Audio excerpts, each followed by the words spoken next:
হয় নমস্কাৰ জনাইছোঁ সকলোকে স্বাগতম জনাইছোঁ আজিৰ কুইজৰ ৰংঘৰৰ বিশেষ কুইজ টাইম আজিৰ বিষয় লগো আৰু মেস্কট আপোনালোকে যদি মোৰ মাতটো ভালদৰে শুনি আছে আপোনালোকে অনুগ্ৰহ কৰি কমেণ্ট কৰিব হয় মাতটো যদি শুনি আছে অনুগ্ৰহ কৰি কমেণ্ট কৰিব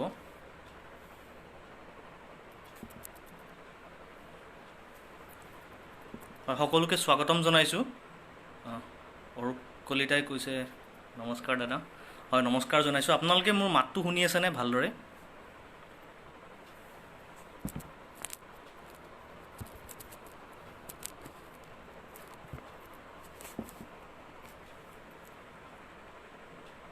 হয় তীনামণি কলিতা প্ৰবাল কলিতা শুনিছোঁ আমি আৰু আজিৰ বিষয়টো হ'ল লগো আৰু মেস্কট আপোনালোকে চাগে সকলোৱে মই আগতে যিখন কুইজ কৰিছিলোঁ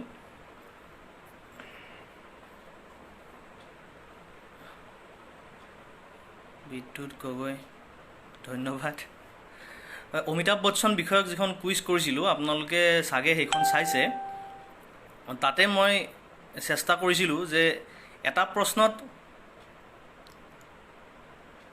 2-3টা অতিৰিক্ত তথ্য দি কুইজখন বেছি মনোগ্ৰাহী কৰা প্ৰশ্নৰ উত্তৰসমূহ মই যথেষ্ট সহজ কিন্তু এটা প্ৰশ্নত 2-3টা অতিৰিক্ত তথ্য মই দিছোঁ গতিকে প্ৰশ্নৰ উত্তৰখিনি সহজ বুলি আপোনালোকে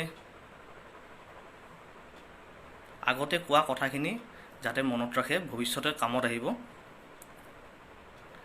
আৰু তাৰ মাজতে এটা কথা কৈ লৈছোঁ মই কুইজ আজি দ্বিতীয়বাৰৰ কাৰণে পৰিচালনা কৰিছোঁ তাৰ বাহিৰে সদায় সন্ধিয়া কুইজ মই চাওঁ অনলাইন কুইজ মই নিজেও কামটো কৰোঁ গতিকে কামটো অলপ বিৰক্তিকৰ হয় আচলতে প্ৰশ্নটো শেষ নহওঁতে উত্তৰ দিয়াৰ যিটো ব্যৱস্থা মই নিজেও দিছোঁ ভৱিষ্যতলৈ মই নিদিওঁ প্ৰশ্নটো শেষ হোৱাৰ আগতে যাতে আপোনালোকে উত্তৰ নিদিয়ে হয়তো আপোনালোকে ভাবি থকা প্ৰশ্নটো নহ'বও পাৰে তাৰ বাহিৰে বেলেগ প্ৰশ্ন এটাও হ'ব পাৰে গতিকে আপোনালোকে মই প্ৰশ্নটো শেষ কৰালৈ যাতে অকণমান সময় অপেক্ষা কৰে আমাৰ লগত এতিয়ালৈকে 38-40জন প্ৰতিযোগী আছে গতিকে মই চাগে প্ৰথম প্ৰশ্নটো সময় হৈছে এতিয়া 7:03 হয় ধনদা হয় প্ৰিয়ম ৰাগিনী প্ৰজ্ঞাৰাণী দেৱী শৰ্মা হয় সকলোকে মই নমস্কাৰ জনাইছোঁ আৰু প্ৰথম প্ৰশ্নটো সুধিছোঁ আপোনালোকে অকণমান মন দি শুনিব এই যিটো কোম্পানী এই কোম্পানীটোৰ নামটো আহিছে গ্ৰীক দেৱী এজনীৰ নামৰ পৰা যাৰ নামটোৰ অৰ্থ হ'ল ভিক্টৰী অৰ্থাৎ বিজয় এই গ্ৰীক দেৱীজনৰ নামটোৰ অৰ্থ হ'ল বিজয় বা তেওঁ যিটো ভিক্টৰী সেইটো পাৰ্চনিফাই কৰে আৰু এই যিটো লগো আপোনালোকে বিষয়টো গম পাইছে লগো আৰু মেস্কট এই যিটো লগো এই লগোটো বনাইছিলে কেৰলিন ডেভিডছন নামৰ এগৰাকী ষ্টুডেণ্ট তেওঁ সেইখিনি সময়ত ষ্টুডেণ্ট আছিলে আৰু তেওঁ এই লগোটো ডিজাইন কৰাৰ কাৰণে মাত্ৰ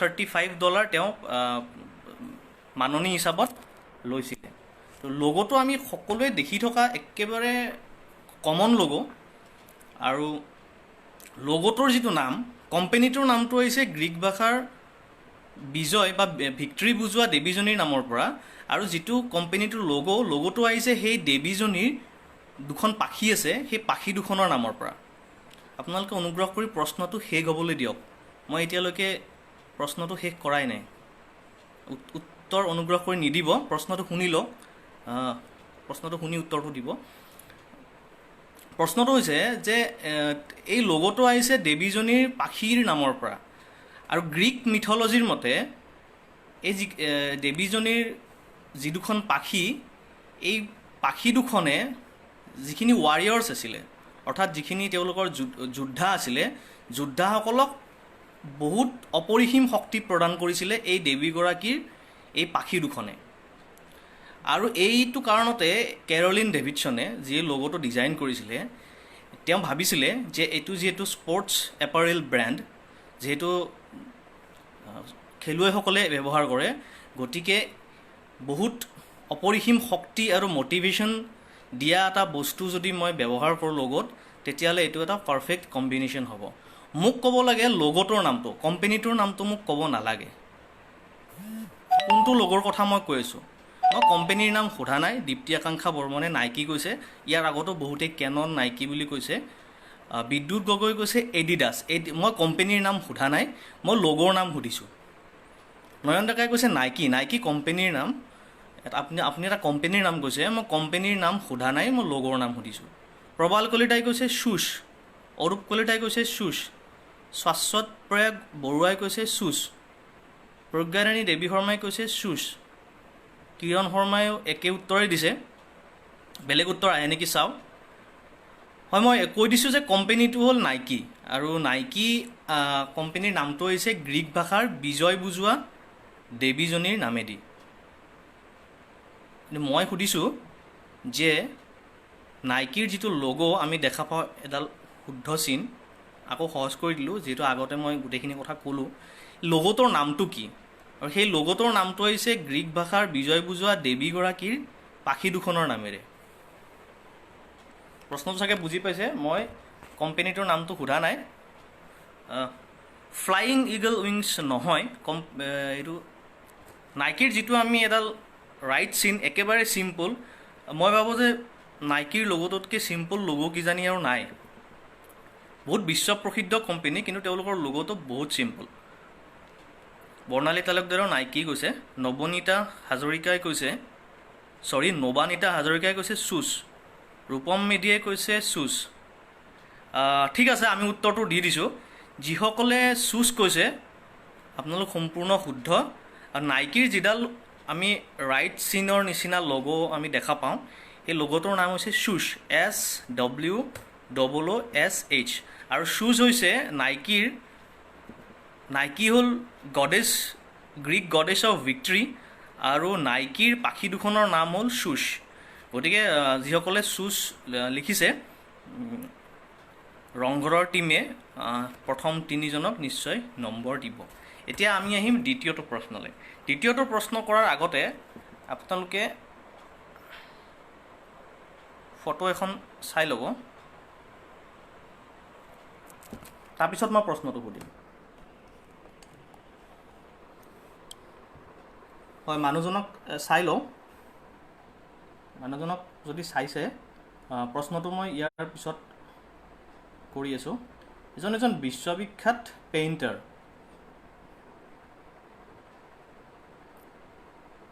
ফটোখন সকলোৱে নিশ্চয় দেখিছে।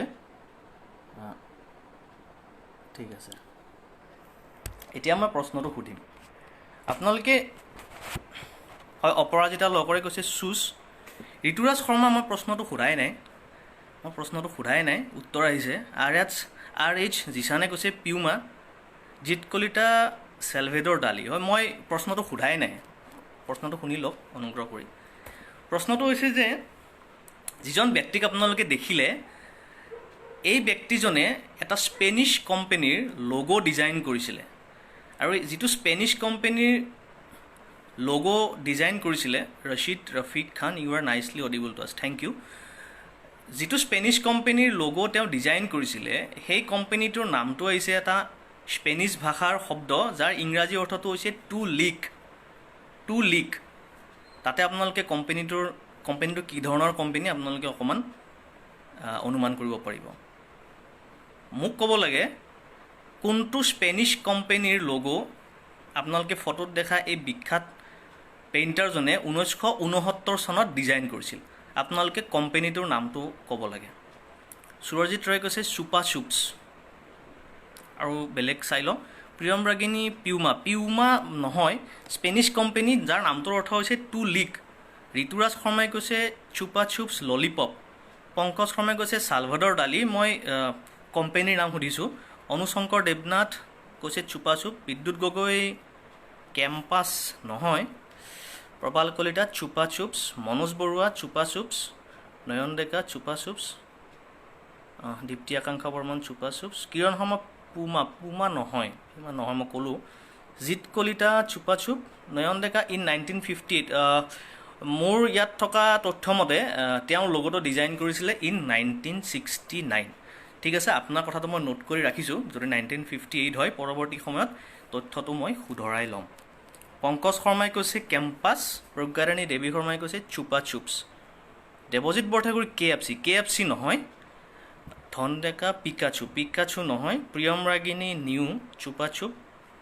অনুশংকৰ দেৱনাথে কৈছে মই সদায় খাওঁ। আচ্ছা, তেতিয়াহ'লে নিশ্চয় আপুনি দিয়া উত্তৰটো শুদ্ধই হ'ব। টিনামণি কলিতা, কিৰণ শৰ্মা, ৰূপম মেধি, ধ্ৰুৱজ্যোতি বৰ্মন চুপা চুপছ।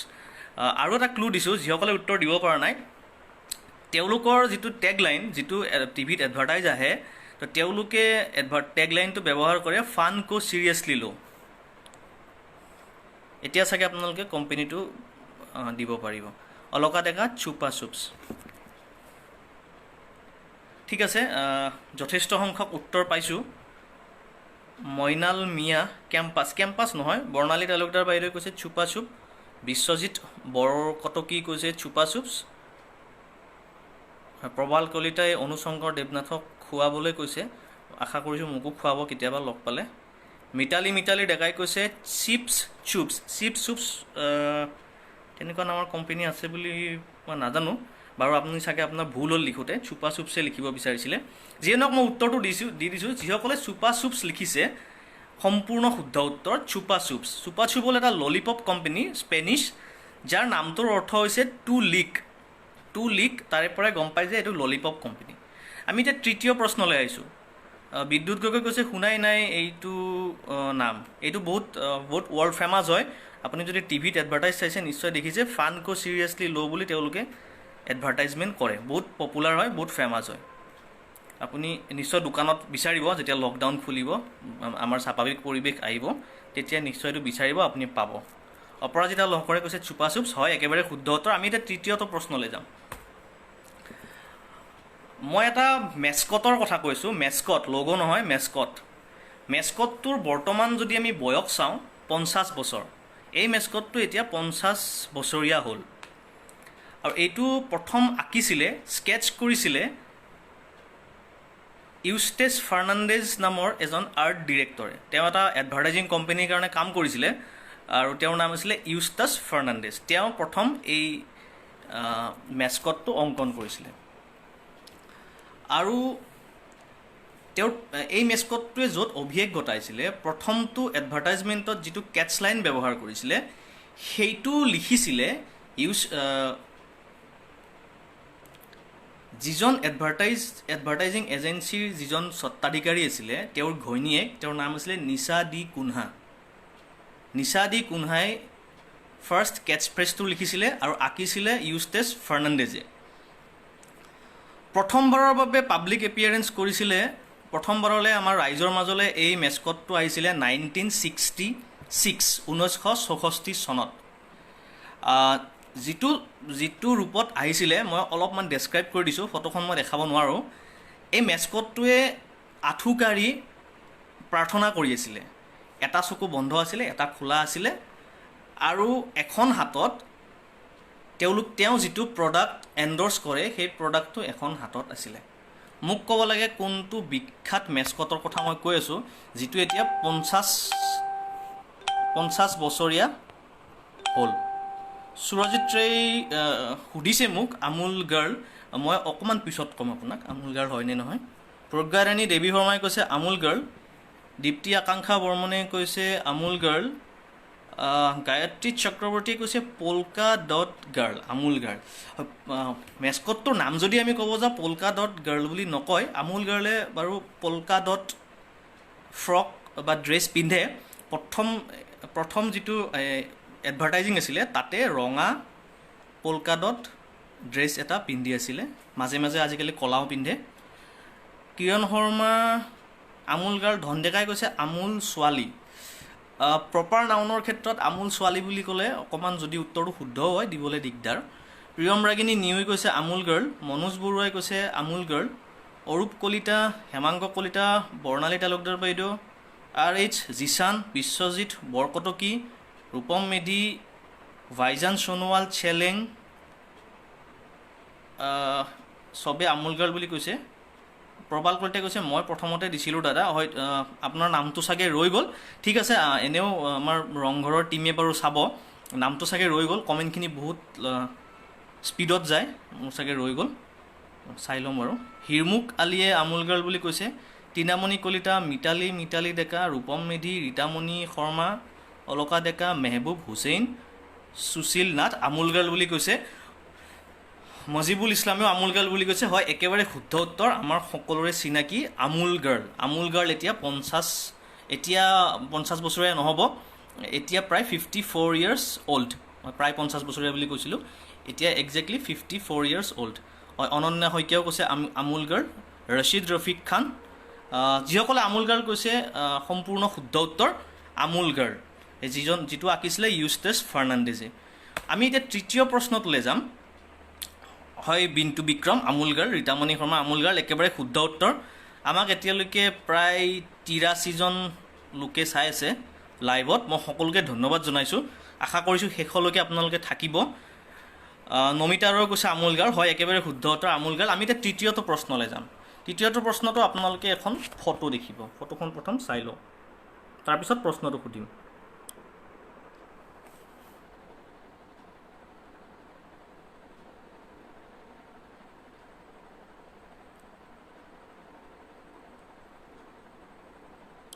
হয়, ফটোখন আপোনালোকে সকলোৱে চালে। লগোটো কিহৰ নিশ্চয় নুসুধোঁ, নামটো লিখা আছে। লগোটো হ'ল বাস্কিন ৰবিন্সৰ। বাস্কিন ৰবিন্স আৰম্ভ কৰিছিলে বাৰ্ট বাস্কিন আৰু ইৰ্ভ ৰবিন্স নামৰ, তেওঁলোক দুজন ব্ৰাদাৰ ইন ল আছিলে। তেওঁলোকে বেলেগ বেলেগকৈ বাৰ্ট বাস্কিন আৰু ইৰ্ভ ৰবিন্সে বেলেগ বেলেগকৈ আইচক্ৰীম বিক্ৰী কৰিছিলে প্ৰথমতে, কিন্তু তেওঁলোকে 1948-49ত আৰম্ভ কৰি 1953 চনত 1953ত তেওঁলোকে একেলগ হ'ল আৰু নাম দিলে বাস্কিন ৰবিন্স। আৰু এটা লোকেল এডভাৰটাইজিং এজেঞ্চি, যেতিয়া তেওঁলোক বাৰ্ট বাস্কিন আৰু ইৰ্ভ ৰবিন্স একেলগ হ'ল, তেওঁলোকক এটা লগৰ প্ৰয়োজন হ'ল আৰু তেওঁলোকে এটা এডভাৰটাইজিং এজেঞ্চিক যোগাযোগ কৰিলে। তেতিয়া তেওঁলোকে আপোনালোকে যিটো লগো দেখিলে, এই লগোটোক কোৱা হয় 31 লগো। আপোনালোকে যদি ভালকৈ মন কৰিছে, মাজত পিংক কালাৰেদি 31 বুলি এটা সংখ্যা আছে। আপোনালোকে আকৌ এবাৰ চাই লওক 31টো, যদি আপোনালোকে মন কৰা নাছিলে। মাজত যিটো পিংক কালাৰ দেখিছে আপুনি, বি আৰু আৰৰ মাজত যথেষ্ট বুদ্ধিৰে তেওঁলোকে 31 বুলি ইনস্ক্ৰাইব কৰিছে। এতিয়া প্ৰশ্নটো হ'ল, তেওঁলোকৰ এই বাস্কিন ৰবিন্সৰ লগোত এই 31 সংখ্যাটোৱে কি বুজায়? 31 সংখ্যাটোৱে কি বুজায়? ইয়াৰ মাজতে কৈছোঁ যে কুইজ টাইমৰ কাইলৈৰ বিষয় হ'ল পতাকা, আৰু পৰিচালনা কৰিব সত্যম দলে, একেই সন্ধিয়া 7 বজাত। আকৌ অহা 25 জুলাই সন্ধিয়া 7 বজাত দেওবৰীয়া কুইজাংগন, ৰাতি 9 বজাত, নিশা 9 বজাত। এইবাৰ দেওবৰীয়া কুইজাংগনৰ অতিথি কুইজ পৰিচালক চন্দ্ৰজিৎ দাস, আৰু কুইজৰ বিষয় অসম আন্দোলন। আশা কৰিছোঁ আপোনালোক সকলোৱে এই অহা দুদিনত ৰংঘৰৰ কুইজত অংশগ্ৰহণ কৰিব আৰু তেওঁলোকক উৎসাহিত কৰিব। হয়, ফাৰ্ডিত আমিনে কৈছে 31 ফ্লেভাৰ্ছ। শাশ্বত প্ৰয়াগ বৰুৱাই কৈছে 31 ভেৰাইটিজ। আৰু বেলেগে কি কৈছে? অনুজ শংকৰ দেৱনাথে কৈছে 31 ফ্লেভাৰ্ছ দিছ ব্ৰেণ্ড। মই বিচৰা উত্তৰটো এতিয়ালৈকে পোৱা নাই। 31 flavours. Abhilekh Saikia 31 flavours of Baskin Robbins. বাস্কিন ৰবিন্সৰ 31 ফ্লেভাৰ্ছ একজেক্টলি ৰাইট, কাৰেক্ট। কিন্তু তেওঁলোকে 31টো ইনস্ক্ৰাইব কৰাৰ 31 ফ্লেভাৰ্ছ কিয়, সেইটো উত্তৰটোত সোমাই আছে। অভিষেক কুমাৰ শৰ্মা 31 ফ্লেভাৰ্ছৰ ডিয়াৰ। প্ৰজ্ঞাৰাণী দেৱী শৰ্মা, গায়ত্ৰী চক্ৰৱৰ্তী, অৰূপ কলিতা, প্ৰতিৰূপ বায়ন, কিৰণ শৰ্মা, নয়ন ডেকা, দীপ্তি আকাংক্ষা বৰ্মন, প্ৰবাল কলিতা, ৰূপম মেধি, চবে 31 ফ্লেভাৰ বুলি কৈছে। দেৱজিৎ বৰঠাকুৰে কৈছে চেলিব্ৰেট 31 years ষ্টাৰ্ট জাৰ্ণি। নহয়, তেনেকুৱা কথা নহয়। অলকা ডেকা, বৰ্ণালী তালুকদাৰ বাইদেউ, মানসজ্যোতি বৰা, মিতালী ডেকা, সকলোৱে 31 ফ্লেভাৰ কৈছে। হয়, মই বিচৰা উত্তৰটো আহিছে হেমাংগ কলিতাৰ পৰা। হেমাংগ কলিতাই কৈছে flavour every day of the month. Tinamoni Kalita 31 flavours হয়, যিয়ে 31 ফ্লেভাৰ্ছ কৈছে ঠিক আছে, মই তেওঁলোকক নম্বৰটো দিম, কিন্তু একেবাৰে শুদ্ধ উত্তৰটো হ'ল যে এই flavour for every day of the month. So' তেওঁলোকে 31 ডেইজ ইন এ মান্থ, গতিকে প্ৰত্যেকটো দিনৰ কাৰণে এটা এটা ডিফাৰেণ্ট ফ্লেভাৰ, 31টা দিনৰ কাৰণে 31টা ফ্লেভাৰ হয়। যিসকলে 31 ফ্লেভাৰ্ছ কৈছে একেবাৰে শুদ্ধ উত্তৰ, তেওঁলোকে নম্বৰ পাব। তথাপি মই 31 ফ্লেভাৰ্ছ কিয় 32 ফ্লেভাৰ্ছো হ'ব পাৰিলে হয়, সেইটো মই লগতে কৈ দিলোঁ যে মাহৰ প্ৰত্যেকটো দিনৰ কাৰণে এটা এটা ফ্লেভাৰ। আপোনালোকে সকলোৱে নিশ্চয় বাস্কিন ৰবিন্সত এবাৰ হ'লেও আইচক্ৰীম খাই পাইছে, মোৰ বিশ্বাস। গতিকে আপোনালোকে 31 ফ্লেভাৰ্ছ তাতে নামকেইটাও পাই যাব, যদিও মই গোটেই নামসোপা নাজানো, গোটেই নামকেইটা 3-4টা নামৰ বাহিৰে। সম্ৰাট তামুলীয়ে কৈছে 31 flavours originally dear for on every 31st of every month 31% discount. Yes 31% discount এতিয়াও আছে এই প্ৰথাটো। ধন্যবাদ সম্ৰাট তামুলী, আপুনি এটা অতিৰিক্ত তথ্য দিয়াৰ কাৰণে। এতিয়া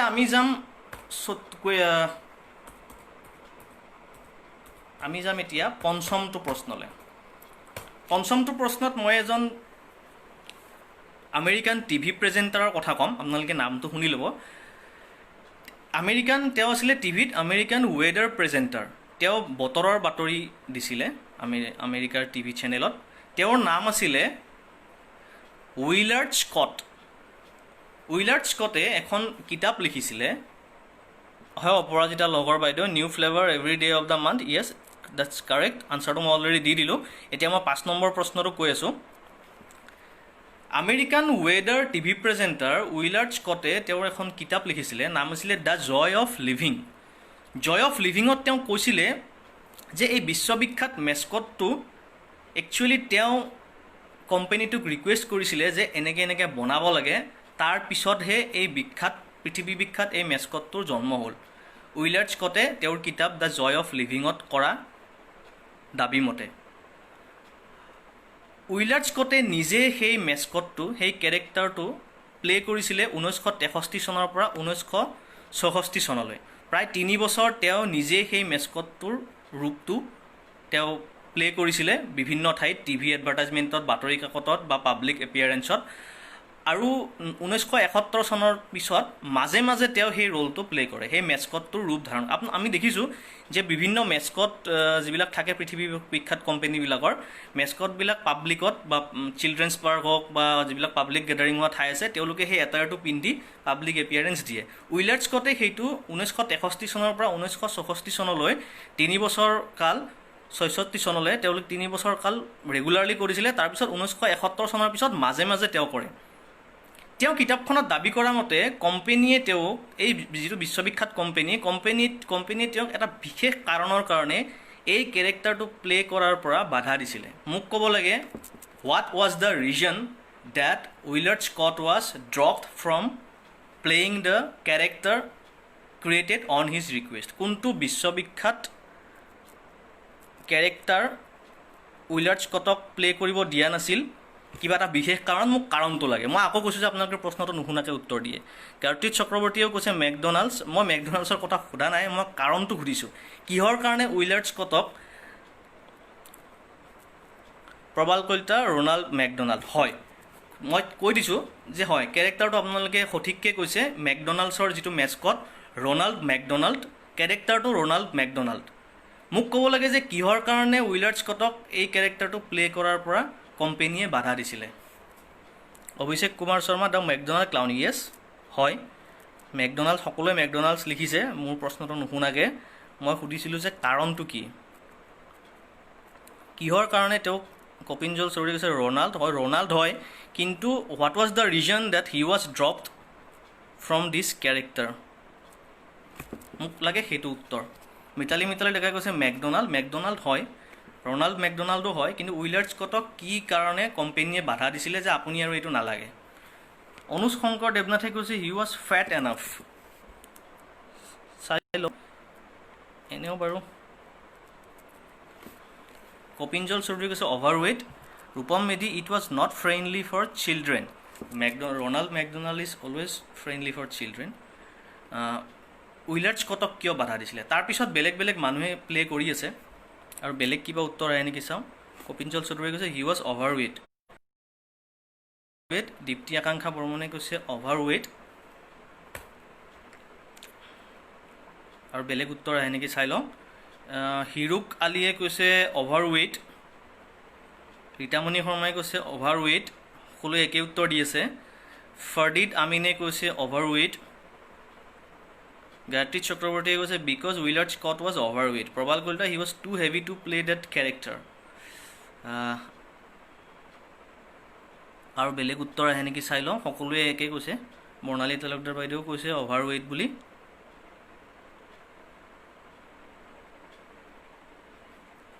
মনোজ বৰুৱাই কৈছে ওজন বহুত বেছি হোৱাৰ বাবে।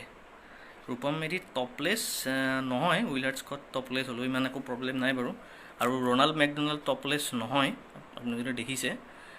মইনাল মিয়াই কৈছে অভাৰৱেইট। প্ৰজ্ঞাৰাণী দেৱী শৰ্মাই কৈছে হি ৱাজ অভাৰ। হয়, মই উত্তৰটো দি দিছোঁ, একেবাৰে শুদ্ধ উত্তৰ। উইলাৰ্ড স্কটে আছিলে প্ৰথমজন ব্যক্তি যিয়ে ৰনাল্ড মেকডনাল্ডৰ কেৰেক্টাৰটো প্লে কৰিছিলে, কিন্তু কোম্পেনীয়ে তেওঁক ড্ৰপ কৰিছিলে কাৰণ কোম্পেনীয়ে কৈছিলে যে he was two heavy to play the active Ronald. যিহেতু ল'ৰা ছোৱালীৰ মাজত বহুত এক্টিভ ৰোলত ৰনাল্ডক প্ৰেজেণ্ট কৰা হয় মেকডনাল্ডছে, গতিকে উইলাৰ্ড স্কট বহুত অভাৰৱেইট আছিলে আৰু তেওঁ সেই এক্টিভ ৰোলটো তেওঁ বহুত যিটো এক্টিভলি তেওঁ পাৰফৰ্ম কৰিব লাগে সেইটো নোৱাৰিব বুলি ভাবি মেকডনাল্ডছে তেওঁক সেই কেৰেক্টাৰটো প্লে কৰাৰ পৰা ৰখাইছিলে। সম্পূৰ্ণ শুদ্ধ উত্তৰ। যিসকলে অভাৰৱেইট বা হি ৱাজ টু হেভি বা হি ৱাজ ফেট যিসকলে লিখিছে সম্পূৰ্ণ শুদ্ধ উত্তৰ। ওজন বেছি হোৱাৰ কাৰণে তেওঁক কোম্পেনীয়ে ৰখাইছিলে। এতিয়া আমি ষষ্ঠটো প্ৰশ্নত এখন ফটো চাই ল'ম। ফটো চোৱাৰ পিছত মই প্ৰশ্নটো সুধিম।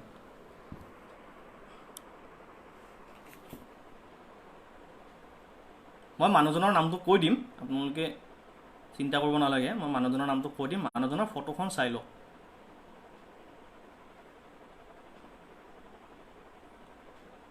হয়, চালে নিশ্চয়। মানুহজনক কোনোবাই চিনি পাইছে নেকি? এনেই সুধিছোঁ মই মানুহজনৰ নামটো কৈ দিম বাৰু। মানুহজনক কোনোবাই চিনি পাইছে নেকি? মানুহজনক যদি কোনোবাই চিনি পাইছে কমেণ্ট কৰিব পাৰে। ৰূপম মেধিয়ে কৈছে এনেই গেছ মাৰিলোঁ। হয়, guessing is a good art in quizzing. বেছিভাগ বস্তু আমি কুইজত গেছ কৰিয়ে উত্তৰ দিওঁ। হয়, মানুহজনক কোনোবাই চিনি পাইছে নেকি? এইমাত্ৰ যিজন মানুহক দেখালোঁ তাৰ ফটোখন আকৌ দেখাব লাগিব নেকি আপোনালোকে ক'ব পাৰে। যদি আপোনালোকে ফটোখন আকৌ চাব বিচাৰিছে মই আকৌ এবাৰ দেখাই দিম। আৰু প্ৰশ্নটো অসমৰ লগত জড়িত, মই ক্লুটো দি দিলোঁ। প্ৰশ্নটো অসমৰ লগত জড়িত। তেওঁ এজন অসমৰ ব্যক্তি, কিন্তু এতিয়া তেওঁ থাকে ইউনাইটেড কিংডমত। ঠিক আছে, মই আকৌ এবাৰ ফটোখন দেখাই লৈছোঁ। হয়, প্ৰতিৰূপ বায়নে কৈছে অমূল্য বৰুৱা। হয়, মানুহজনৰ নাম অমূল্য বৰুৱা। প্ৰশ্নটো সেইটো নহয়। অমূল্য বৰুৱাই এই যিটো মই এটা লগ'ৰ কথা কৈ আছোঁ, অমূল্য বৰুৱাই এই লগ'টো ডিজাইন কৰিছিলে 1978 চনত, যেতিয়া তেওঁ J institute of applied arts যিখন আছে মুম্বাইত, জে ইনষ্টিটিউট অফ এপ্লাইড আৰ্টছত তেওঁ পঢ়ি আছিলে অমূল্য বৰুৱাই। তেতিয়া তেওঁলোকক এটা প্ৰজেক্ট বনাব দিয়া হৈছিলে যে আপোনালোকে যিকোনো অৰ্গেনাইজেশ্যনৰ আপোনালোকে এটা লগো বনাব লাগে। আৰু লগোটো তেওঁ সেই প্ৰজেক্টৰ পাৰ্ট হিচাপত 1978 চনত বনাইছিলে। প্ৰবাল কলিতাই কৈছে আছাম টুৰিজিম লগো। মই সেইটো ক'বলৈ লৈছিলোঁ, আছাম, আৰু সেই লগোটো আছিলে আছাম টুৰিজিম লগো। গতিকে প্ৰশ্নটো শুনি ল'ব। কপিঞ্জল চৌধুৰীৰ লগো অফ অসম আছাম নহয়, অসম আছাম যিটো অসম টুৰিজিমৰ পুৰণা লগোটো অমূল্য বৰুৱাই ডিজাইন কৰিছিলে। মই সেইখিনি কথা কৈ দিলোঁ। প্ৰশ্নটো হ'ল অসম টুৰিজিমৰ পুৰণা দেৱজিৎ বৰঠাকুৰ আছাম টুৰিজিম লগো। হয়, মই প্ৰশ্নটো বেলেগ অসমত কৈ আছোঁ। ৰীতামণি শৰ্মাই কৈছে please show' it one second. হয়, মই দেখাম।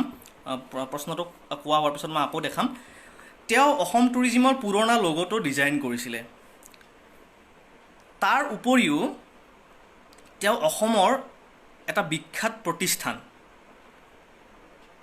যিটো অসম আন্দোলনৰ ফলশ্ৰুতিত জন্ম হৈছে বুলি কোৱা নহয়, আচলতে জন্ম হৈছে অসম আন্দোলনৰ ফলশ্ৰুতিত জন্ম হোৱা এটা অনুষ্ঠানৰ লগো তেওঁ ডিজাইন কৰিছিলে। মোক সেই অনুষ্ঠানটোৰ নাম ক'ব লাগে। অসম টুৰিজিমৰ পুৰণা লগোটোৰ উপৰিও অসম আন্দোলনৰ ফলশ্ৰুতিত জন্ম হোৱা কোনটো বিখ্যাত কোম্পেনীৰ লগো অমূল্য বৰুৱাই ডিজাইন কৰিছে? আছাম টুৰিজিম লোগো নহয়, মই কৈ দিলোঁ। আৰু ৰীতামণি শৰ্মাই চাব খুজিছিলে ফটোখন, মই দেখাই লৈছোঁ। এইজন অমূল্য বৰুৱা, এইজন অমূল্য বৰুৱা। প্ৰবাল কলিতাই কৈছে শংকৰদেৱ কলাক্ষেত্ৰ। শংকৰদেৱ কলাক্ষেত্ৰ মনত পৰিছে আছু, অসম আন্দোলনৰ ফলশ্ৰুতিত আছু জন্ম হোৱা নাই, আছুৱে অসম আন্দোলনৰ লগত জড়িত আছিলে। ৰূপম মেধিয়ে কৈছে AGP নহয়, মই কৈছোঁ যে কোম্পেনী, মই কোনো ৰাজনৈতিক সংগঠনৰ কথা কোৱা নাই। অভিষেক কুমাৰ শৰ্মাই কৈছে IIT গুৱাহাটী, গুড গেছ বাট ইনকাৰেক্ট। মোক ক'ব লাগে অসম টুৰিজিমৰ উপৰিও কোনটো বিখ্যাত অনুষ্ঠানৰ লোগো, কোম্পেনীৰ লোগো, যিটো অসম আন্দোলনৰ ফলশ্ৰুতিত জন্ম হৈছিলে, ডিজাইন কৰিছিলে অমূল্য বৰুৱাই। প্ৰশ্নখিনি বহুত বেছি টান হৈছে নেকি? আপোনালোকে অনুগ্ৰহ কৰি কমেণ্ট কৰিব, তেতিয়াহ'লে মই অকণমান সহজকৈ সুধিম। যদি প্ৰশ্নখিনি টান হোৱা নিচিনা অনুভৱ কৰিছে আপোনালোকে। মিণ্টু বৰগোহাঁয়ে কৈছে NRL, Numaligarh refinery limited. Pratirup বাইনে কৈছে AGP, ৰাজনৈতিক দল নহয় বুলি মই ক'লোঁ। Debajit Borthakur IIT Guwahati, good guess incorrect. Bidyut Gogoi কৈছে লোগো অফ আছু, আছু নহয়। চন্দ্ৰজিৎ দাসে কৈছে ₹800। মই ঠিক বুজি নাপালোঁ, ₹800টো মই বুজি নাপালোঁ, আপুনি অকণমান যদি বুজাই দিয়ে চন্দ্ৰজিৎ দা। তেওঁ চাগে অসম টুৰিজিমৰ লগটোৰ কাৰণে চাগে 800 টকা লৈছিলে, আপুনি সেইটো বুজাব বিচাৰিছে। অনুগ্ৰহ কৰি অকণমান বিতংভাৱে লিখি দিয়ক, তেতিয়া মই দৰ্শকৰ উদ্দেশ্য কৈ দিব পাৰিম। অলকা থাকে AGP মই নহয় বুলি কৈছোঁ। অনুজ শংকৰ দেৱনাথে কৈছে লেপেটকাটা গেছ ক্ৰেকাৰ প্ৰকল্প, ভাল গেছ কিন্তু ভুল। কিৰণ শৰ্মাই শংকৰদেৱ কলাক্ষেত্ৰ কৈছে নহয়। মানৱজ্যোতি বৰুৱাই কৈছে IIT গুৱাহাটী। হেমাংগ কলিতাই কৈছে IIT গুৱাহাটী। হিৰুক আলিয়ে কৈছে AGP নহয়, মই ক'লোঁ। দীপ্তি আকাংক্ষা বৰ্মনে কৈছে নুমলীগড় ৰিফাইনাৰী লিমিটেড, নুমলীগড় তেল শোধনাগাৰ কৈছে। আচ্ছা, পংকজ শৰ্মাই কৈছে IIT। চন্দ্ৰজিৎ দাসে কৈছে BPCL। অভিষেক কুমাৰ শৰ্মাই কৈছে NRL। ৰীতামণি শৰ্মাই NRL। প্ৰিয়ানুজে BPCL। পংকজ শৰ্মাই IIT গুৱাহাটী। অলকা ডেকাই কৈছে NRL।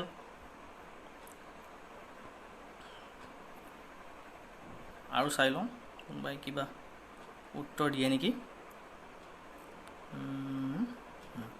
প্ৰথমটো শুদ্ধ উত্তৰ পাইছিলোঁ মই, 1 মিনিট মই চাই লৈছোঁ প্ৰথমটো শুদ্ধ উত্তৰ কোনে। হয়, প্ৰথমটো শুদ্ধ উত্তৰ দিছিলে মিণ্টু বৰগোহাঁয়ে। প্ৰথমটো শুদ্ধ উত্তৰ দিছিলে মিণ্টু বৰগোহাঁয়ে, NRL সম্পূৰ্ণ শুদ্ধ উত্তৰ। তেওঁ অসম টুৰিজিমৰ উপৰিও তেওঁ NRLৰ লোগো ডিজাইন কৰিছিলে। আমি অসম টুৰিজিমৰ লোগো ডিজাইন কৰা বুলি জানো অমূল্য বৰুৱাই, কিন্তু NRLৰ লোগোটো ডিজাইন কৰা বুলি হয়তো আমি বেছিভাগে নাজানো। সেইকাৰণে মই কথাটোক প্ৰশ্নৰ মাধ্যমেদি জনালোঁ। সম্ৰাট তামুলী তেজপুৰ ইউনিভাৰ্চিটি নহয়। হেমাংগ কলিতাই কৈছে nice question, enjoying it, thank you so' much. NRL সম্পূৰ্ণ শুদ্ধ উত্তৰ। যিসকলে NRL লিখিছে বা NRL কৈছে আপোনালোকে নম্বৰ পাব NRL। এতিয়া আমি সপ্তমটো প্ৰশ্নলৈ যাওঁ। সপ্তমটো প্ৰশ্ন হৈছে এই যিটো মেস্কটৰ কথা কৈছোঁ, যিটো কেৰেক্টাৰ, এই মেস্কটটো ভাৰতীয় ডাক বিভাগে উলিওৱা এটা পোষ্টেজ ষ্টাম্পত স্থান পাইছিলে, এই মেস্কটটো। আৰু এই মেস্কটটো এটা ল' বাজেট এয়াৰলাইন, ভাৰতৰ এটা ল' বাজেট এয়াৰলাইন, যাৰ টেগলাইন হৈছে চিম্পলি ফ্লাই। এই ল' বাজেট এয়াৰলাইনৰো মেস্কট, যিটো কেৰেক্টাৰৰ কথা কৈ আছোঁ, যিটো মেস্কটৰ কথা কৈ আছোঁ, এটা ল' বাজেট এয়াৰলাইনৰ মেস্কট আৰু ভাৰতীয় ডাক বিভাগে উলিওৱা পোষ্টেজ ষ্টাম্পতো এই মেস্কটটোৱে ঠাই পাইছিলে। ছালমান ৰুছদীয়ে তেওঁৰ দুখন উপন্যাস দ্য মুৰছ লাষ্ট চাই আৰু তেওঁৰ 2012 চনত লিখা অট'বায়'গ্ৰাফী জোচেফ এণ্টনত এই মেস্কটটোৰ কথা উল্লেখ কৰিছে। ছালমান ৰুছদীয়ে কৈছে যে তেওঁ এই মেস্কটটোৰ লগতে ডাঙৰ হোৱা নিচিনা। কপিঞ্জল চৌধুৰীয়ে কৈছে good question Deep, thank U Kapinjal.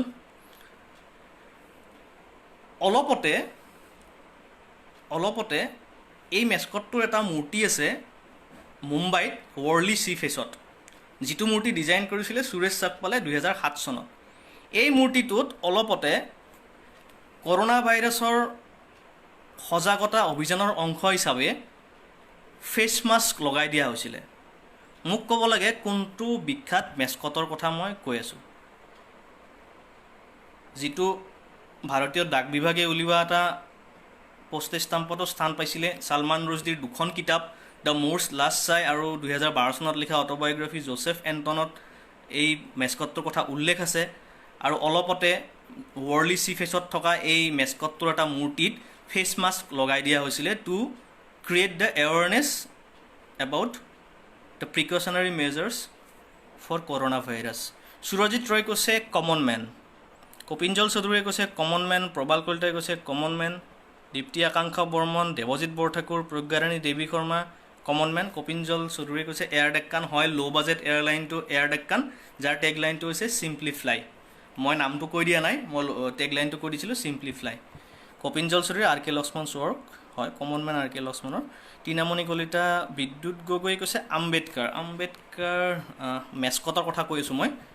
Anuj Shankar Devnath the common man. Kiran Sharma Air ডেক্কানৰ কথা মই সোধা নাই, মই মেস্কটটোৰ কথা সুধি আছোঁ, মেস্কটটোৰ নাম সুধি আছোঁ। প্ৰতিৰূপ বাইনে কৈছে মহাৰাজা নহয় মহাৰাজা ল' বাজেট এয়াৰলাইনৰ নহয়, মহাৰাজা এয়াৰ ইণ্ডিয়াৰ মেস্কট, গতিকে মহাৰাজা নহ'ব। হীৰক আলীয়ে কৈছে এয়াৰ ডেক্কান, মই কোম্পেনীৰ নাম সোধা নাই, মই মেস্কটৰ নাম সুধিছোঁ। হেমাংগ কলিতাও একে এয়াৰ ডেক্কান কৈছে। Rupam Medhi common man. বৰ্ণালী তালুকদাৰ বাইদেউ কৈছে এয়াৰ ডেক্কান। বাইদেউ মই কোম্পেনীটোৰ নাম সোধা নাই, মই মেস্কটটোৰ নামেই সুধিছোঁ।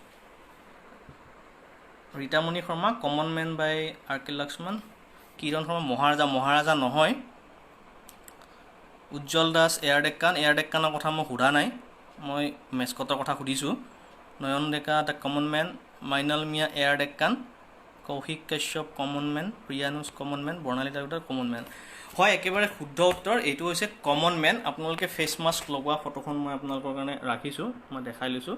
এইটো মুম্বাইত থকা এটা প্ৰতিমূৰ্তি কমন মেনৰ, অলপতে ফেচ মাস্ক লগাই দিয়া হৈছিলে to create the awareness about corona virus. এইটো হ'ল দ্য কমন মেন, আৰ কে লক্ষ্মণৰ বিখ্যাত সৃষ্টি দ্য কমন মেন, যিটো টাইমছ অফ ইণ্ডিয়াৰ 150 বছৰীয়া জয়ন্তীত পোষ্টেজ ষ্টাম্পত স্থান পাইছিলে। আইৰণ মেন নহয়, নিয়ৰ নিবিৰ নীলাকাশ, আইৰণ মেন নহয়, কমন মেন। এতিয়া আমি যাম অষ্টমটো প্ৰশ্নলৈ। খুব ইণ্টাৰেষ্টিং প্ৰশ্ন আৰু মোৰ ফেভৰেট। আপোনালোকে ফটো এখন চাই লওক, তাৰপিছত মই প্ৰশ্নটো সুধি আছোঁ। অপৰাজিতা লহকৰে কৈছে কমন মেন হয় বাইদেউ কমন মেন। আপোনালোকে প্ৰথমতে মেস্কটটো চাই লওক, মই মেস্কটটোৰ নামটো কৈ দিম, আপোনালোকে নামটো ক'ব নালাগে, প্ৰশ্নটো বেলেগ, অনুগ্ৰহ কৰি শুনি ল'ব।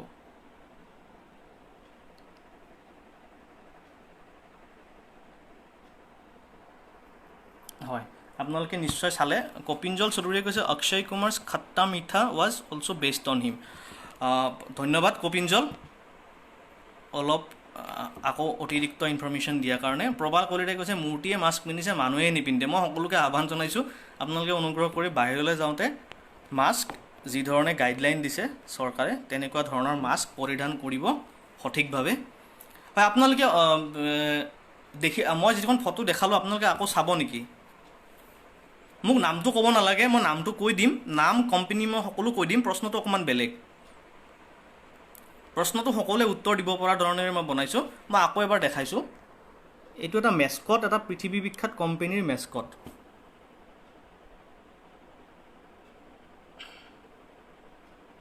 হয়, মই এতিয়া প্ৰশ্নটো কৰিছোঁ।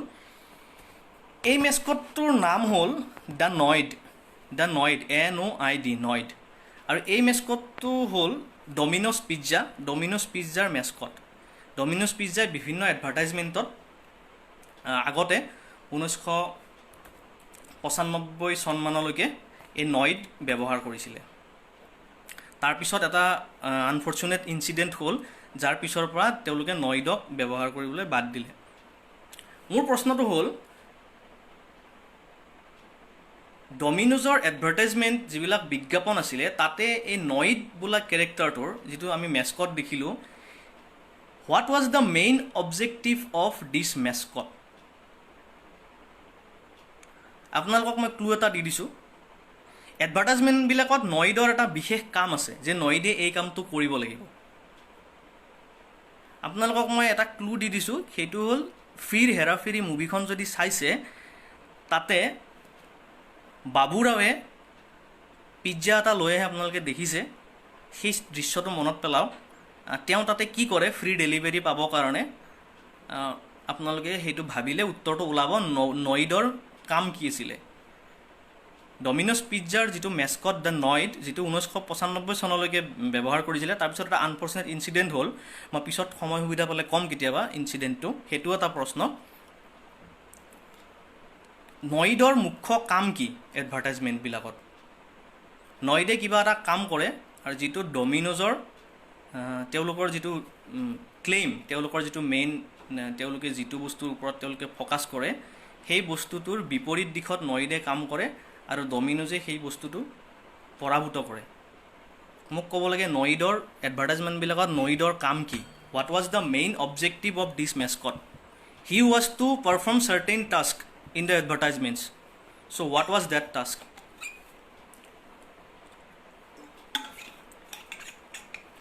এতিয়ালৈকে মই উত্তৰ দেখা নাই। উত্তৰটো ইণ্টাৰেষ্টিং, সেইটো মোৰ ফেভৰেট। মই আপোনালোকক ক্লু এটা দি দিলোঁ, ফিৰ হেৰা ফেৰি মুভিখনৰ মই এটা আপোনালোকক দি দিলোঁ। কপিল জছে নইড বুলি কৈছে, নইড ডমিন'জ মই কৈ দিলোঁ গোটেইখিনি। নইড ডমিন'জ, নইডৰ কাম কি আছিলে এডভাৰটাইজমেণ্টবিলাকত? নিয়ৰ নিবিৰ নীলাকাশে, ধন্যবাদ দাদা, বনৰাইলাল ধন্যবাদ, হয় ধন্যবাদ। ৰূপম মেধিয়ে কৈছে 30 minute delivery. Noid was the delivery boy. No' that is not the correct answer. Bidyut Gogoi Mickey mouse cartoons নহয়, এই কেৰেক্টাৰটোৰ নাম মিকি মাউচ নহয়, এই কেৰেক্টাৰটোৰ নাম দ্য নইড। অৰূপ কলিতাই কৈছে 30 মিনিট ডেলিভাৰী।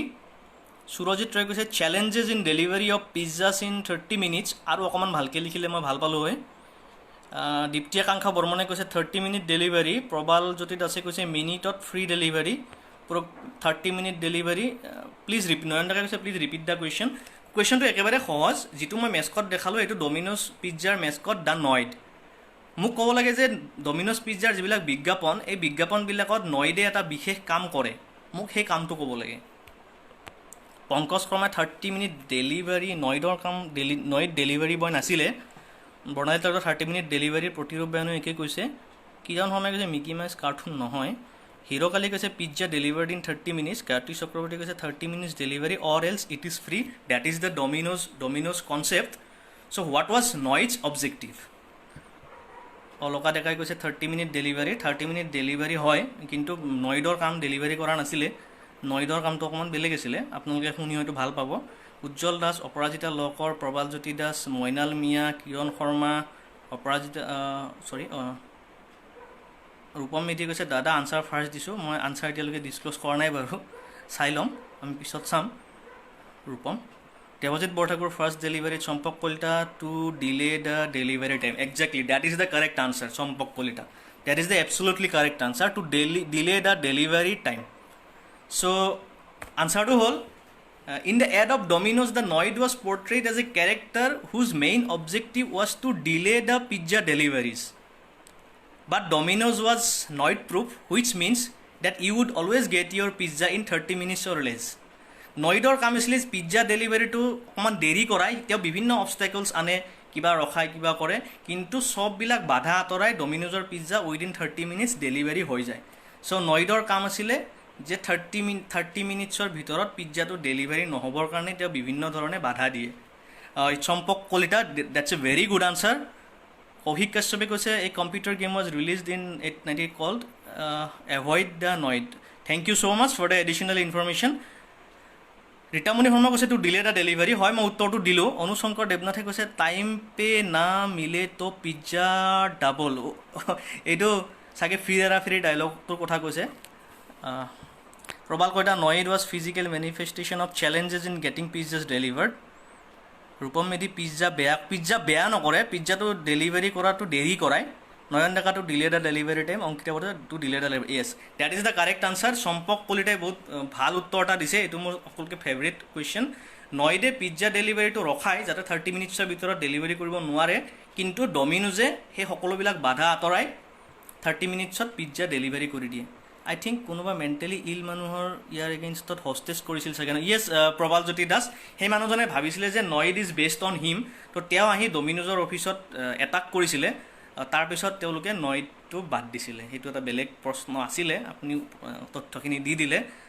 মোৰ এটা প্ৰশ্ন বাৰু ভৱিষ্যতৰ কুইজৰ পৰা গ'ল, তথাপি ধন্যবাদ জনাইছোঁ প্ৰবাল জ্যোতি দাস। সেইটোৱে আছিলে মেণ্টেলি এজন ইল মানুহে, মেণ্টেলি চেলেঞ্জ এজন মানুহে ডমিনোজৰ হেড কোৱাৰ্টাৰত এটাক কৰিছিলে যে নইড ৱাজ বেছড অন হিম। এতিয়া আমি 9 নম্বৰ প্ৰশ্নলৈ যাব বিচাৰিছোঁ। 9 নম্বৰ প্ৰশ্নটো একেবাৰে সহজ প্ৰশ্ন, অকণমান মন দি শুনিব। কোনটো ভাৰতীয় মটৰ কোম্পানী, অটোমোবিল কোম্পানীৰ লগোটোত চম্পক কলিতাই কৈছে but it was my peer's guess. মই অলপ আগতে কৈছিলোঁ guessing is a good art in quizzing, আৰু মেক্সিমাম টাইম গেছ কৰোঁতে আমাৰ মিলি যায়। Champak Kalita, that's a very good answer. Surajit Roy কৈছে nice question, thank you. Next কুৱেশ্যনটো মই সুধিছোঁ যে কোনটো ইণ্ডিয়ান অটোমোবিল কোম্পানীৰ লগত আমি এটা পেৰেলেলোগ্ৰাম পাওঁ, এটা ট্ৰেপেজিয়াম আৰু এটা ইকুইলেটাৰেল ট্ৰায়েংগল পাওঁ। অৰ্থাৎ এটা সামন্তৰিক, এটা ট্ৰেপেজিয়াম আৰু এটা সমবাহু ত্ৰিভুজ পাওঁ। কোনটো ইণ্ডিয়ান অটোমোবিল কোম্পানী, অৰ্থাৎ গাড়ী মটৰৰ কোম্পানীটোত আমি পেৰেলেলোগ্ৰাম, লগোটোত আমি পাওঁ এটা পেৰেলেলোগ্ৰাম, এটা সামন্তৰিক অৰ্থাৎ ট্ৰেপেজিয়াম আৰু এটা ইকুইলেটাৰেল ট্ৰায়েংগল, এটা সমবাহু ত্ৰিভুজ। মোক ক'ব লাগে কোম্পানীটোৰ নামটো কি? প্ৰবালজ্যোতি দাস, চৰি দেই, বহুত বছৰৰ পিছত আপোনাৰ কুইজ দেখিলোঁ। Prabaljyoti Das, if I am not mistaken আমি একেলগে পঢ়িছিলোঁ চাগে, মোৰ অলপ মনত পৰিছে। কমেণ্ট কৰিব যদি আপোনাৰ বৰপেটাত ঘৰ, মোৰ যদি অলপ মনত পৰিছে। 9 নম্বৰ প্ৰশ্নটো মই সুধিলোঁ যে কোনটো ইণ্ডিয়ান অটোমোবিল কোম্পানীৰ লগত আমি এটা পেৰেলেলোগ্ৰাম অৰ্থাৎ সামন্তৰিক, এটা ট্ৰেপেজিয়াম আৰু এটা সমবাহু ত্ৰিভুজ পাওঁ। ৰূপম মেধি কৈছে মাৰুতি চুজুকি নহয়, মাৰুতি চুজুকিত আমি এছ এটা পাওঁ, যিটো নহয়, তাতে পেৰেলেলোগ্ৰাম, ট্ৰেপেজিয়াম বা ইকুইলেটাৰেল ট্ৰায়েংগল নাই। একেবাৰে কমন কোম্পানী, বহুত কমন। আগতে এটা বেলেগ এটা কোম্পানীৰ লগত আমি সংযুক্ত কৰি নামটো কৈছিলোঁ। প্ৰবাল কলিতাই কৈছে হিৰো, দেৱজিৎ বৰঠাকুৰে কৈছে ফৰ্ড, মই ইণ্ডিয়ান অটোমোবাইল কোম্পানী কৈছোঁ, গতিকে ফৰ্ড নহ'ব। কিৰণ শৰ্মাই কৈছে মাৰুতি চুজুকি, অৰূপ কলিতাই কৈছে য়ামাহা, মই ইণ্ডিয়ান কোম্পানী বুলি কৈছোঁ, গতিকে য়ামাহা নহ'ব। সুৰজিত ৰয় কৈছে ফিয়াট, অভিজিত সোণোৱালে কৈছে টাটাত এটা টি থাকে, নিশ্চয় নহ'ব। প্ৰবালজ্যোতি দাসে ভাল স্মৃতিশক্তি দেই, হয় ছেম বেচ, হয় অকণমান মনত পৰিছে, ধন্যবাদ। ভাল স্মৃতিশক্তি নহয় বাৰু, তথাপি সময়ত মনত পৰিলে। কিৰণ শৰ্মাই কৈছে ফৰ্ড, মই ইণ্ডিয়ান কোম্পানীৰ কথা কৈ আছোঁ, গতিকে ফৰ্ড নহ'ব। অনুজ শংকৰ দেৱনাথে কৈছে ফক্সৱেগনো নহ'ব, ইণ্ডিয়ান কোম্পানী কৈছোঁ মই। ৰিয়নজিৎ পেগুই কৈছে মহিন্দ্ৰা। মিণ্টু বৰগোহাঁই কৈছে টাটা, বিদ্যুৎ গগৈ কৈছে এম্বাচাডৰ, মইনাল মিয়াই কৈছে মাৰুতি চুজুকি, চম্পক কলিতাই কৈছে ৰেন' নহ'ব, মই ইণ্ডিয়ান কোম্পানী কৈছোঁ। ফ'ৰ্চ কৈছে নয়ন ডেকাই, ৰীতামণি শৰ্মা মহিন্দ্ৰা, ৰূপম মেধিয়ে কৈছে হিৰো, টিনামণি কলিতাই কৈছে মহেন্দ্ৰা, দীপ্তি আকাংক্ষা বৰ্মনে কৈছে হিৰো, প্ৰিয়ানুজে কৈছে হিৰো।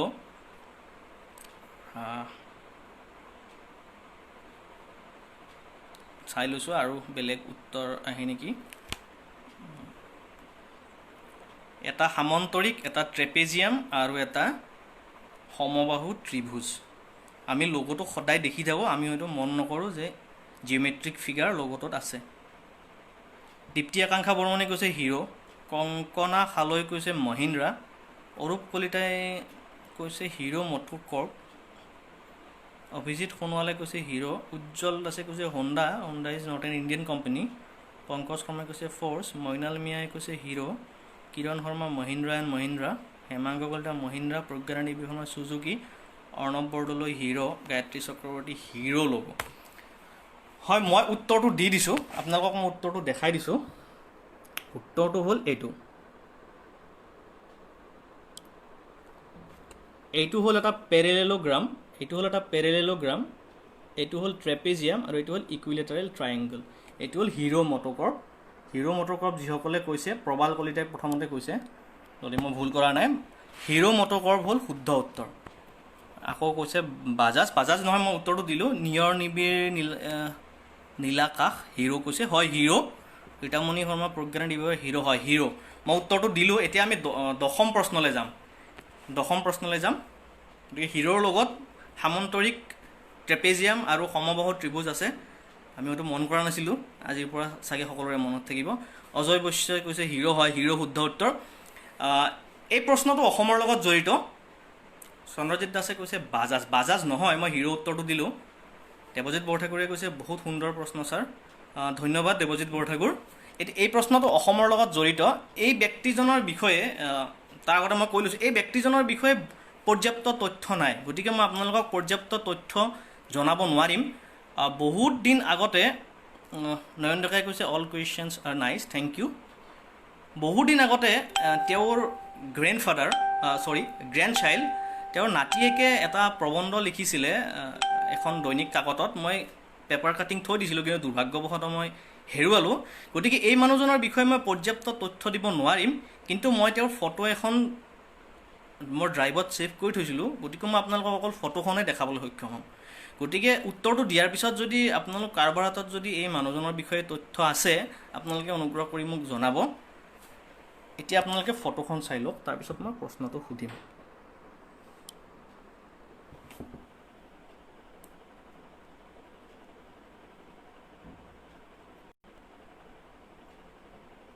সকলোৱে দেখা পাইছে নিশ্চয়?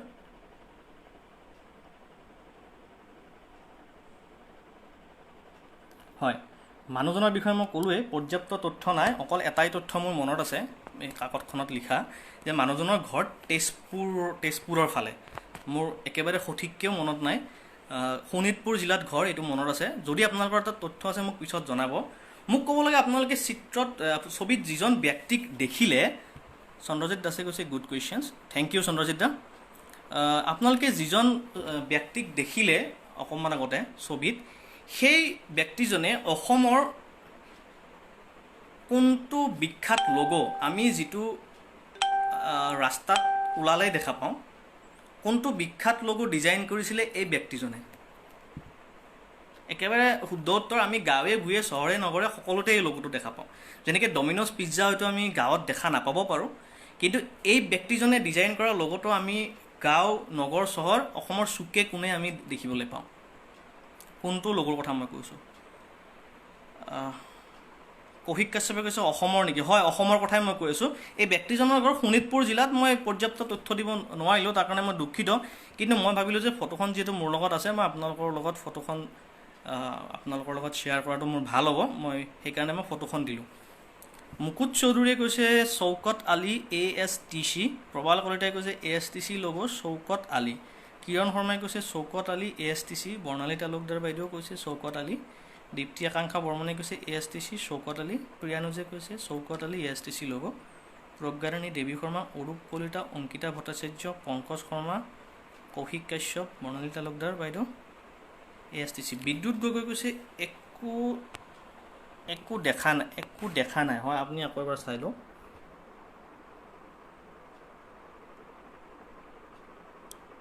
হয়, এইজন ব্যক্তিৰ কথাই মই কৈছোঁ, এতিয়া নিশ্চয় দেখা পাইছে।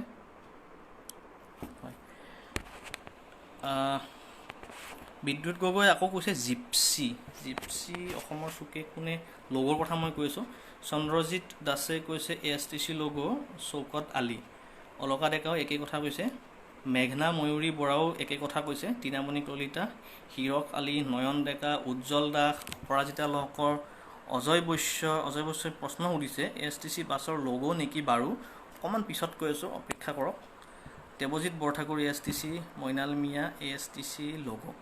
হয়, সকলোৱে ASTC লোগো বুলি কৈছে। মই উত্তৰটো দি দিছোঁ, একেবাৰে শুদ্ধ উত্তৰ। ব্যক্তিজনৰ নাম হ'ল চৌকত আলী আৰু তেওঁ ডিজাইন কৰিছিলে ASTCৰ লোগোটো। আপোনালোকৰ ওচৰত যদি চৌকত আলীৰ বিষয়ে কিবা বিতং তথ্য আছে, আপোনালোকে অনুগ্ৰহ কৰি মোক জনাব। মোৰ ফেচবুক প্ৰফাইলতো জনাব পাৰিব, বা আপোনালোকে যদি বিচাৰে মোক ব্যক্তিগতভাৱে মেছেজ কৰিলে মই মোৰ নম্বৰটো দি দিম, আপোনালোকে জনাব। মানুহজনৰ বিষয়ে মোৰ আছিলে পেপাৰ কাটিং এটা, মই হেৰুৱালোঁ। চন্দ্ৰজিৎ দাসে এটা অতিৰিক্ত তথ্য দিছে, প্ৰথমখন বাছ নগাঁৱৰ পৰা গুৱাহাটীলৈ চলিছিল, নগাঁও বালিভুইৰ পৰা উলুবাৰীলৈ। ধন্যবাদ চন্দ্ৰজিৎ দা অতিৰিক্ত তথ্যৰ কাৰণে।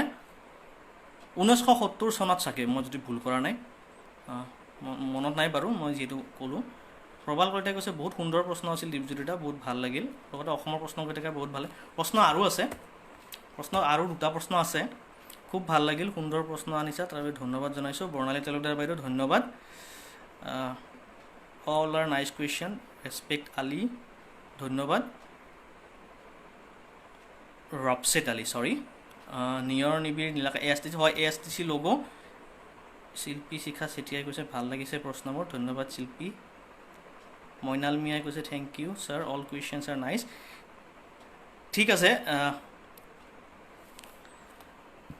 ধন ডেকাই কৈছে ৰেডিঅ'ত ঘোষক আছিলা নেকি, অলপ লাহে লাহে কৰা। ইতিমধ্যে ধনদা 1 ঘণ্টা পাৰ হৈ গ'ল, 1 ঘণ্টাতে কৰিব লগা আছিল। ৰেডিঅ'ত ঘোষক নাই বাৰু, মই কি কৰোঁ আপুনি জানে। তথাপি 11 নম্বৰ প্ৰশ্নটো সুধিছোঁ। প্ৰজ্ঞাৰাণী দেৱী শৰ্মাই কৈছে বহুত কথা শিকিলোঁ, ভাল লাগিল। অংকিতা ভট্টাচাৰ্যই কৈছে গ্ৰেট কুৱেশ্যনছ। টিনামণি কলিতাও কৈছে সুন্দৰ প্ৰশ্ন। সকলোকে ধন্যবাদ জনাইছোঁ। এতিয়ালৈকে আমাৰ লগত 55জন মানুহ আছে, 55জন ব্যক্তিয়ে আমাক চাই আছে, যথেষ্ট ভাল লাগিছে, বহুতখিনি দৰ্শক আছে। 11 নম্বৰ প্ৰশ্নটো একেবাৰে শুদ্ধ উত্তৰ, একেবাৰে সহজ প্ৰশ্ন। 11 নম্বৰ প্ৰশ্নটো এই যিটো মেস্কটৰ কথা কৈ আছোঁ, মেস্কটটো ডিজাইন কৰা হৈছিলে 2002 চনত, আৰু মেস্কটটো প্ৰথমবাৰৰ কাৰণে ৰাইজৰ মাজলৈ উলিয়াই দিয়া হৈছিলে 16 এপ্ৰিল 2002 চনত বাংগালোৰত, এই সংস্থাটোৰ 150 বছৰীয়া জয়ন্তীত। গতিকে আপোনালোকে এটা 150 বছৰীয়া পুৰণি সংস্থা এটাৰ কথা আপোনালোকে চিন্তা কৰক। কিন্তু 2003 চনত এই সংস্থাটোৱে সিদ্ধান্ত ল'লে যে এই মেস্কটটো তেওঁলোকে চিৰদিনৰ কাৰণে ৰাখিব। প্ৰথমতে তেওঁলোকে 150 বছৰীয়া জয়ন্তীৰ উৎসৱৰ অংশ হিচাপত মেস্কটটো উলিয়াইছিলে, কিন্তু তেওঁলোকে পিছত ক'লে যে আমি এইটো পিছলৈও এইটোৱে সদায় কাৰণে আমি আমাৰ অৰ্গেনাইজেশ্যনৰ মেস্কট হিচাপত আমি ব্যৱহাৰ কৰিম। মেস্কটটো যিটো ৰূপত প্ৰদৰ্শন কৰা হৈছে, সেইটো কাৰণত যিটো এডুকেশ্যনেল কোৱালিফিকেশ্যন লাগে, এডুকেশ্যনেল কোৱালিফিকেশ্যন হৈছে গ্ৰেজুৱেশ্যন ইন এনি ষ্ট্ৰীম। গতিকে মেস্কটটোক যিটো ৰূপত প্ৰদৰ্শিত কৰা হৈছে, সেই পদটো আপুনি যদি সেই পদটোত অধিষ্ঠিত হ'ব লাগে, তেতিয়াহ'লে আপুনি এজন স্নাতক পৰ্যায়ৰ এজন প্ৰাৰ্থী হ'ব লাগিব। আৰু এটা অতিৰিক্ত তথ্য দিছোঁ যে যেতিয়া ব্ৰিটিছসকলে ভাৰতত শাসন কৰি আছিলে, তেতিয়া এই পষ্টটো, অৰ্থাৎ এই যিটো পদবীত এই মেস্কটটোক দেখুওৱা হয়, প্ৰদৰ্শন কৰা হয়, এই পদবীটো অকল ব্ৰিটিছ অফিচাৰ্ছবিলাকৰ কাৰণেহে সংৰক্ষিত কৰা হৈছিলে। অৰ্থাৎ কোনো ভাৰতীয় মানুহে এইটো পদবীত যোগদান কৰিব পৰা নাছিলে in British India. So' that was reserved exclusively for the British officers. 2003 চনত ভাৰত চৰকাৰে এটা 2 টকীয়া মুদ্ৰাৰ পিছফালে এই মেস্কটটোক স্থান দিছিলে। মোক ক'ব লাগে এই মেস্কটটোৰ নাম কি?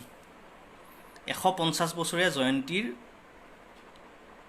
অংশ হিচাপত এই মেস্কটটো 2002 চনৰ 16 এপ্ৰিলত বেংগলোৰত প্ৰথমবাৰৰ কাৰণে ৰাইজৰ মাজলৈ আহিছিলে। সুৰজিত ৰয় কৈছে lovely set of questions, thank you. Koushik Kashyap nice questions. Debajit বৰঠাকুৰে কৈছে ইণ্ডিয়ান ৰেলৱে। ৰবীন কলিতাই কৈছে কুইজাৰ ডেকাক দেখিছিলোঁ, কুইজ মাষ্টাৰ ডেকাক দেখিলোঁ, সুন্দৰ পৰিচালনা, চাই আছোঁ, শিকিছোঁ। ধন্যবাদ ৰবীন কলিতা। পংকজ শৰ্মাই কৈছে ইণ্ডিয়ান ৰেলৱে। মই মেস্কটটোৰ নাম সুধিছোঁ, সংস্থাটোৰ নাম সোধা নাই। সুৰজিত ৰয় কৈছে Bholu of Indian Railways. Rupam Medhi কৈছে ভলু। প্ৰজ্ঞাৰাণী দেৱী শৰ্মাই কৈছে ইণ্ডিয়ান ৰেলৱেজ। প্ৰিয়ানুজে কৈছে ইণ্ডিয়ান ৰেলৱে। চন্দ্ৰজিৎ দাই আগৰ ASTCৰ যিটো প্ৰশ্ন আছিলে তাৰ সংক্ৰান্তত আকৌ এটা তথ্য দিছে। প্ৰথম বাছ দুখনৰ নাম আছিলে ৰাণী আৰু মহাৰাণী, 1970 চন হয়, চনটো মোৰ মনত আছিলে। ধন্যবাদ চন্দ্ৰজিৎ দা, আপুনি যথেষ্ট অতিৰিক্ত তথ্য দিলে, ধন্যবাদ জনাইছোঁ আপোনাক। আগলৈও আপুনি এনেধৰণে আমাক উৎসাহিত কৰিব বিভিন্ন তথ্যৰে। আৰু মই সকলোকে আহ্বান জনাইছোঁ, চন্দ্ৰজিৎ দাই অসম আন্দোলন বিষয়ক কুইজখন পৰিচালনা কৰিব অহা দেওবাৰে নিশা 9 বজাত ৰংঘৰ পেজত। আপোনালোক সকলোৱে নিশ্চয় আহিব। কিৰণ শৰ্মাই কৈছে ইণ্ডিয়ান ৰেল ভলু। প্ৰজ্ঞাৰাণী দেৱী শৰ্মাই কৈছে ভলু অফ ইণ্ডিয়ান ৰেলৱে। হীৰক আলীয়ে কৈছে ভলু। মেঘনা ময়ূৰী বৰা ইণ্ডিয়ান ৰেলৱে ভলু কৈছে। অৰ্ণৱ প্ৰাণ বৰদলৈয়েও কৈছে Bhulu Indian railway mascot. Dipti আকাংক্ষা বৰ্মনেও একে কৈছে। অৰূপ কলিতাইও কৈছে ভলু দ্য গাৰ্ড। অলকা ডেকা, বৰ্ণালী তালুকদাৰ বাইদেৱে কৈছে ভাৰতীয় ৰেলৱে। মই মেস্কটটোৰ নামটো সুধিছোঁ বাইদেউ, সংস্থাটোৰ নামটো সোধা নাই। অপ্পু কাশ্যপে কৈছে কৌশিক কাশ্যপে অপ্পু বুলি কৈছে।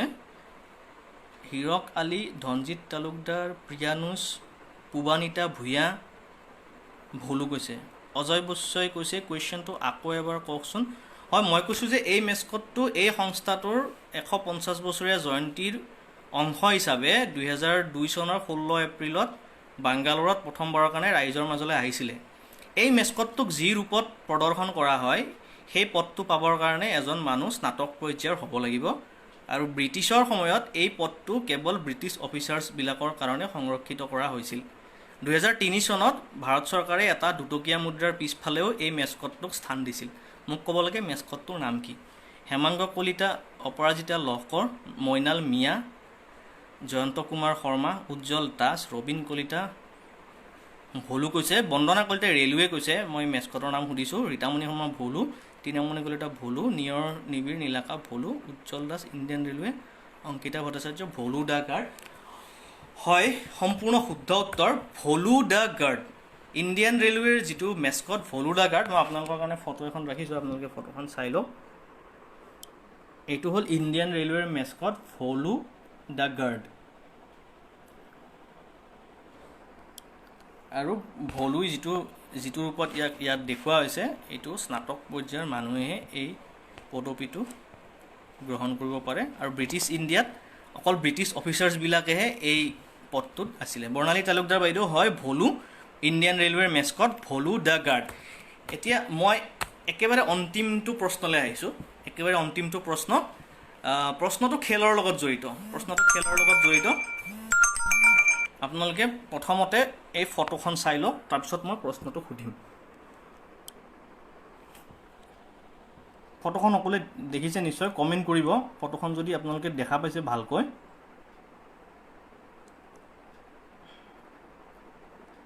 মৃণাল মিয়াই কৈছে UPSC মই কি ক'লে ঠিক বুজি নাপালোঁ আগৰ প্ৰশ্নটোৰ উত্তৰটো মই দিলোঁ ইণ্ডিয়ান ৰেলৱেজ বুলি হয় এইটো মোৰ আজিৰ কুইজৰ অন্তিমটো প্ৰশ্ন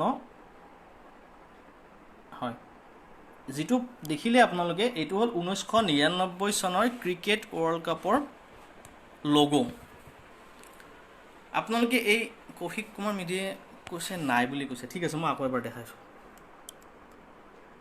হয় মঞ্জিল দাস ৱৰ্ল্ড কাপ হয় 99 ক্ৰিকেট ৱৰ্ল্ড কাপৰ লোগো লিখা আছে আপোনালোকে ইয়াত যিটো লোগোটো দেখিছে ইয়াত এজন বলাৰ দেখা পাইছে ওপৰৰ ফালে বলাৰ এজন দেখা পাইছে মোক ক'ব লাগে which bowler from world cricket was the inspiration behind this logo কোনজন বিখ্যাত বলাৰ 1999 চনৰ ক্ৰিকেট ৱৰ্ল্ড কাপৰ লোগোটোৰ অনুপ্ৰেৰণা আছিল অৰ্থাৎ কোনজন বলাৰৰ অনুপ্ৰেৰণাত 1999 চনৰ ক্ৰিকেট ৱৰ্ল্ড কাপৰ লোগোটো ডিজাইন কৰা হৈছিলে which bowler দীপ্তি আকাংক্ষা বৰ্মনে কৈছে বহুত নাজানা কথা আজি জানিব পাৰিলোঁ ভাল লাগিছে ধন্যবাদ আপোনালোকে ৰংঘৰৰ পেজত চাই থাকিব ইয়াৰ মাজতে মই এটা কৈছোঁ যে আজিকালি এতিয়াতো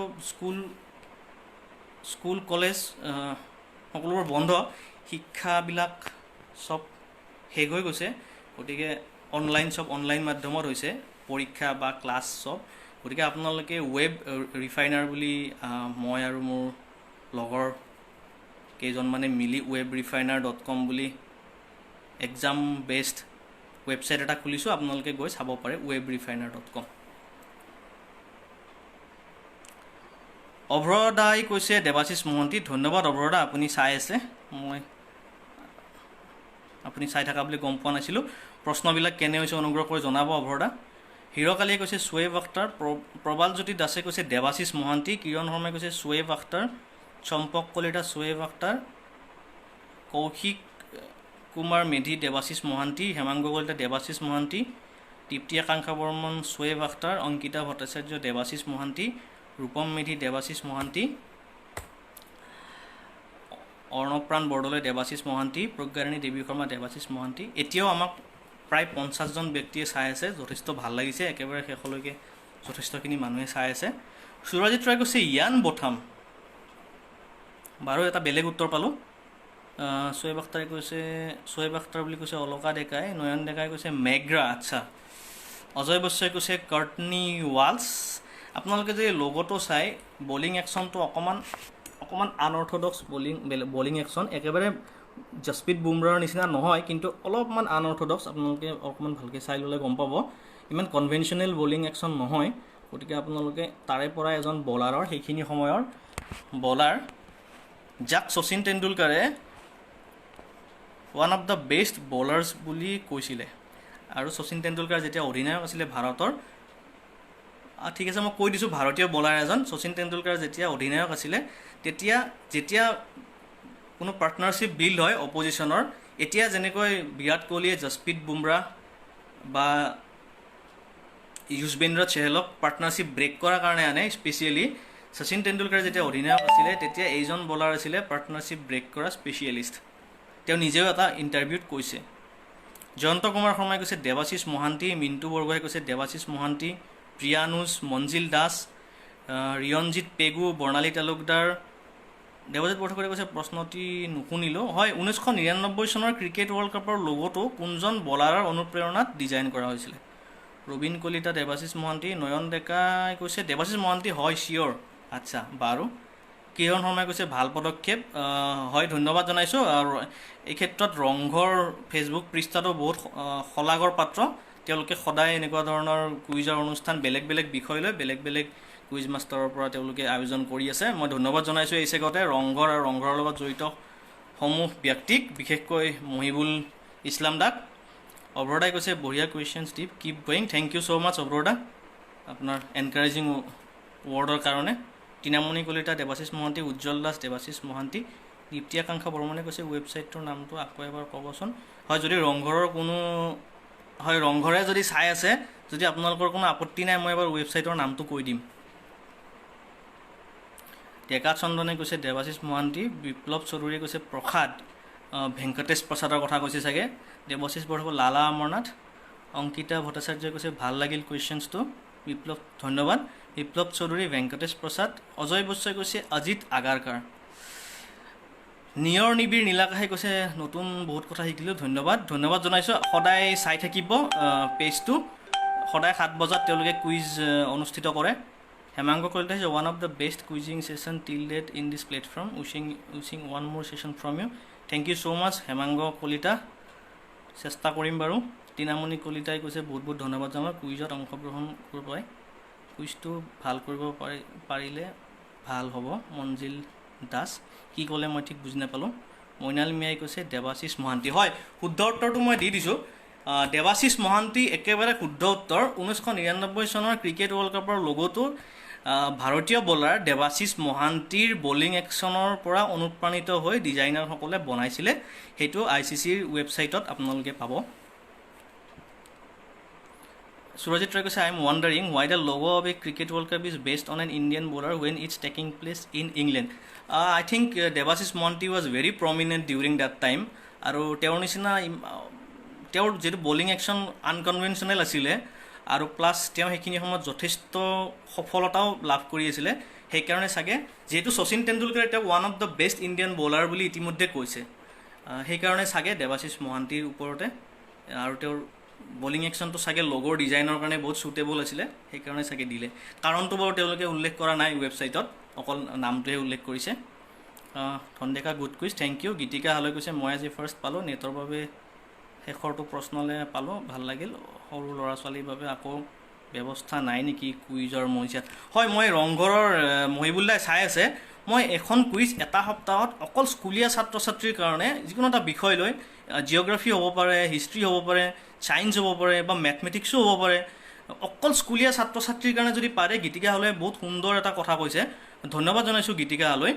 স্কুলীয়া ছাত্ৰ ছাত্ৰীৰ কাৰণে অকল এটা কুইজ কৰিব পাৰি নেকি, মই অনুৰোধ জনাইছোঁ। যদি পাৰি নিশ্চয় তেনেকুৱা এটা কুইজ কৰিলে বহুত ভাল হ'ব স্কুলীয়া ছাত্ৰ ছাত্ৰীৰ কাৰণে।